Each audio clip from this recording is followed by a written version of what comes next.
జీడిపప్పు తినడం వలన బరువు పెరుగుతామని కొందరు అపోహ పడిపోతూ ఉంటారు. అయితే ఇది కేవలం అపోహ మాత్రమే అంటున్నారు ఆరోగ్య నిపుణులు. కాజు అని పిలుచుకునే ఈ జీడిపప్పులో కొవ్వు శాతం చాలా తక్కువగా ఉంటుందట. జీడిపప్పులో ఏ, బి, సి, డి, ఈ, కే విటమిన్స్ పుష్కలంగా ఉంటాయి.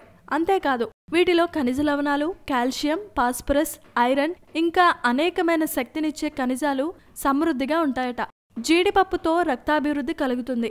ఎనీమియా అనే వ్యాధిని అరికడుతుంది. నరాల బలహీనత కూడా తగ్గుముఖం పడుతుంది.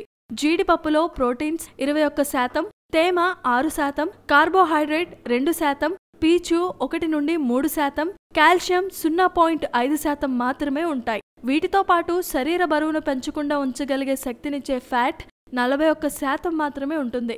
ఈ ఫ్యాట్ వల్ల ఆరోగ్యమే కానీ ఎలాంటి హాని ఉండదు.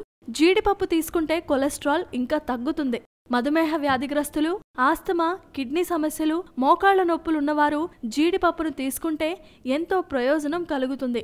జీడిపప్పును కొందరు పచ్చివిగానే తినేస్తారు, మరికొందరు వేయించుకొని తింటారు, ఇంకొందరు స్వీట్ పదార్థాలలో కలుపుకొని తింటూ ఉంటారు. ఎలా తిన్నప్పటికీ జీడిపప్పుతో ఆరోగ్యానికి వచ్చే ముప్పేమీ లేదు. ఆరోగ్య సూత్ర అనే ఛానల్ ద్వారా మీకున్న సమస్యలు గాని, మీకున్న అనేక రకమైన అపోహలు గాని తొలగించుకోవాలి అనుకుంటే సింపుల్ గా మా ఛానల్ ని సబ్స్క్రైబ్ చేసుకోండి. మా ఛానల్ పేరు తెలుసుగా, ఆరోగ్య సూత్ర.